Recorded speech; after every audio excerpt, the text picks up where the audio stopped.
Break के बाद स्वागत है आपका हमारी इस खास चर्चा में। जी हां, प्रदूषण का प्रहार, दिल्ली फिर लाचार। लेकिन यहां पर एक स्पष्ट बात कह दें कि फिलहाल दिल्ली का जो प्रदूषण स्तर है वो उतना खराब नहीं है, लेकिन जो बात हम आज दिल्ली के लिहाज से कर रहे हैं वो दरअसल एक ताजा रिपोर्ट की है, जिसमें प्रदूषण में टॉप पर एक बार फिर दिल्ली का नाम सामने आया है।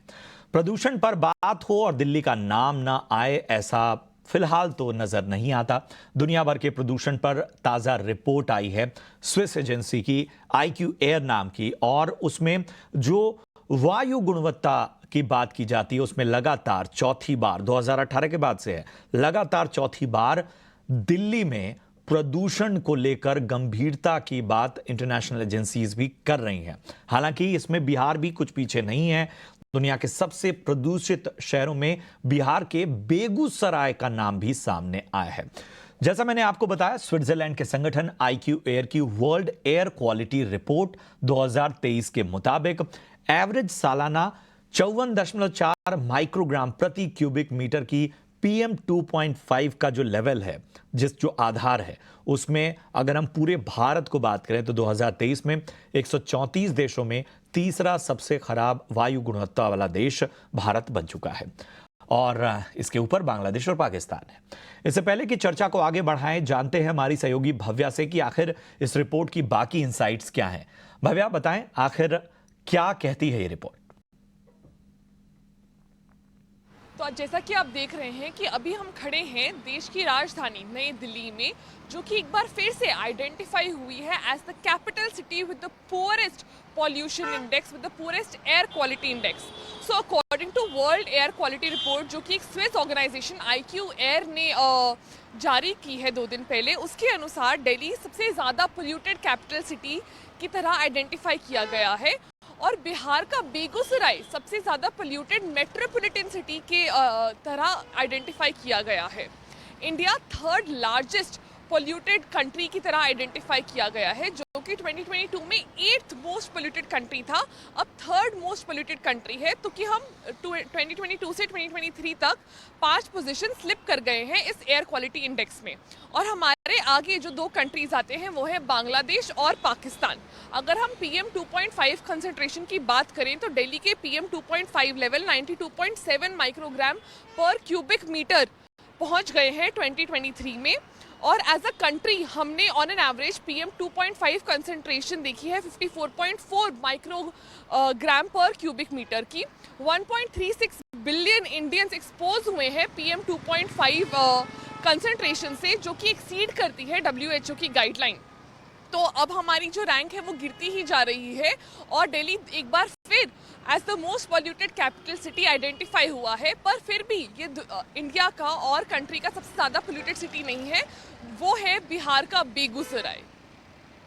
शुक्रिया करेंगे इस अहम जानकारी के लिए आपका भव्या। तो भव्या, हमारी सहयोगी आपको बता रही थी कि इस रिपोर्ट की बारीक बातें क्या हैं, और इस रिपोर्ट में आप बार बार PM 2.5 का जिक्र कर समझ में आपको आ रहा होगा।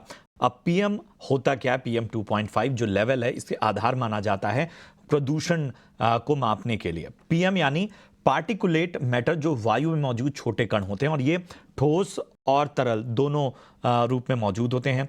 हवा में मौजूद ये कण इतने छोटे होते हैं कि आप इन्हें नंगी आंखों से नहीं देख सकते, और इनको एक आधार बनाया जाता है बेहतर हवा के एक तरह से पैमाने के लिए। और चलिए थोड़ा और आसान भाषा में हम इसको समझने की कोशिश करेंगे। हमारे साथ चर्चा में जुड़ रहे हैं जाने माने एनवायरमेंटलिस्ट, डायरेक्टर वन शक्ति से स्टालिन दयानंद जी। स्टालिन, बहुत बहुत स्वागत आपका ईटी नाउ स्वदेश में। अक्सर हम आपसे चर्चा करते हैं, कुछ नेटवर्क का इशू है जिसकी वजह से हम आपसे फ़ोन पे इस वक्त ये चर्चा आगे बढ़ा रहे हैं। ज़रा हमें बताइए कि ये जो रिपोर्ट सामने आई है, या इससे पहले आप सभी बहुत कंसर्न रहे हैं, पहले भी हमने इस पे काफ़ी चर्चाएं की हैं, आपकी चिंताएं क्या हैं इस रिपोर्ट के मार्फत? चिंता का नमस्कार, पहली बात तो मुझे बुलाने के लिए शुक्रिया। चिंता का विषय यह है कि जो एयर क्वालिटी जो लगातार गिरती जा रही है, और सिर्फ दिल्ली में नहीं, मुंबई में नहीं, सारे जो शहर जिन्हें हम विकसित भारत का हिस्सा मानते हैं या फिर इस प्रोग्राम में आगे जा रहे हैं, वो सारे शहर, मुंबई, इंडिया में कम से कम 11 शहर ऐसे हैं जो दुनिया के सबसे ज्यादा प्रदूषित शहरों में उनका गिनती किया जाता है।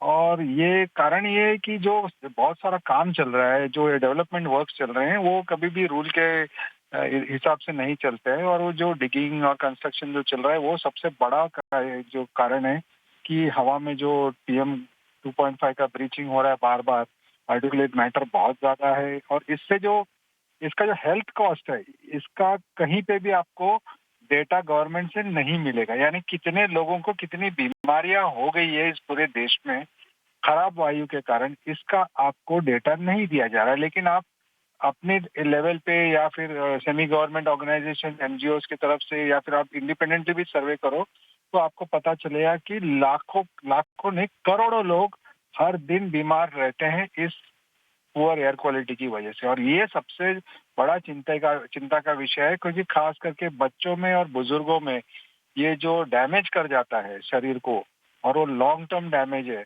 उसका कहीं पे भी अंदाजा या फिर डेटा नहीं दिया जाता है। ये चिंता का विषय है। बिल्कुल, बहुत अहम बात आपने कही है। ज़रा मैं इस रिपोर्ट की कुछ और अहम बातें अपने दर्शकों को बता दूं। IQAir ने अपनी इस रिपोर्ट के लिए जिस डेटा का इस्तेमाल किया है, क्योंकि बार बार किसी रिपोर्ट की फिजिबिलिटी की बात की जाती है, तो उसमें 30,000 से अधिक जो वायु गुणवत्ता के निगरानी स्टेशंस हैं, जो अनुसंधान संस्थान हैं, सरकारी इंस्टीट्यूशंस हैं, यूनिवर्सिटीज़ हैं, शैक्षिक सुविधाओं के जो इंस्टीट्यूशंस हैं, सरकारी गैर सरकारी, इन सभी संस्थाओं का पूरा डेटा इकट्ठा किया गया है और निजी कंपनियों की भी इसमें भागीदारी रखी गई है। और इस आधार पे एक बड़ा डेटा, एक बड़ा फिगर कह सकते हैं, जिसके आधार पे रिसर्च रखी गई है। आपको बता दें कि इसमें जो सबसे ज़्यादा जिस बात की का जिक्र स्टालिन भी कर रहे थे कि खराब हवा से जो तकलीफ बढ़ रही है वो उसका अंदाज़ा लगाना मुश्किल है, क्योंकि उस तरह का डेटा मौजूद नहीं है, ना ही उपलब्ध कराया जाता है। स्टालिन, ये PM 2.5 क्या पैमाना है? ज़रा हमारे जो दर्शक हैं वो बार बार उनके मन में भी सवाल होगा। कुछ चीज़ें तो मैंने बताई, ये क्यों इसे पैमाना माना जाता है? उसकी वजह ये है कि उस 2.5 से अगर कम साइज का अगर जो डस्ट होगा या फिर पार्टिकल होगा, उससे होने वाला डैमेज बहुत कम है। अगर 2.5 के ऊपर चला जाता है तो वो जो डस्ट पार्टिकल है वो बहुत हानिकारक हो जाते हैं आपके फेफड़ों में, आपके गलों में, जो चीरता हुआ जाता है और जाकर के आपके फेफड़ों में बस जाता है। तो यानी पार्टिकुलेट मैटर का जो प्रमाण है कितना होना चाहिए वो इम्पोर्टेंट है। उसको होना चाहिए 25 के नीचे, और 25 से लेकर 50 तक को फेयर माना जाता है, 50 से 100 तक पुअर, एंड 100 के ऊपर वेरी पुअर। अगर आपने आज का जो डेटा दिया वो 95 का जो रीडिंग है वो मैं कहूँगा पुअर क्वालिटी में आ गया वो। यानी जो छोटे छोटे कण होते हैं धूल के या फिर डस्ट जो कहते हैं हम उसको, फ्यूजिटिव डस्ट जिसको बोलते हैं, फ्यूजिटिव इसलिए क्योंकि वो हवा में एस्केप कर गया है और वो फ्रीली फ्लोट हो रहा है, और वो अगर आपके फेफड़ों में जाता है तो आपको लॉन्ग टर्म लंग डैमेज कर जाता है। इसलिए 2.5 का जो लेवल है, यानी अगर जितना स्मॉलर साइज होगा वो आपको बॉडी एडजस्ट कर जाएगा, लेकिन उससे बड़ा होगा तो शरीर को और स्वास्थ्य को नुकसान पहुंचता है।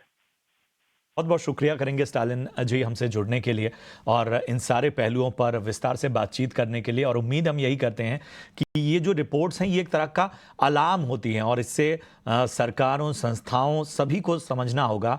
दिल्ली जैसी शहर या दिल्ली जैसे एक बड़ी डेमोग्राफी में इस तरह की चिंताएं आज से नहीं लगातार बनी हुई हैं और इस पर वाकई ध्यान देने की आवश्यकता है।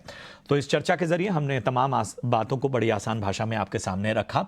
और चलिए फिलहाल इस चर्चा में इतना ही, लेकिन जाते जाते आपको बता दें कि Aditya Birla Sun Life mutual fund presents Voyage का 10वां एडिशन हाल ही में मुंबई में आयोजित किया गया था। वोयाज 2024 में कई नामचीन हस्तियों ने डोमिनेंट भारत पर अपने विचार रखे। आइए देखते हैं इस पर एक खास रिपोर्ट।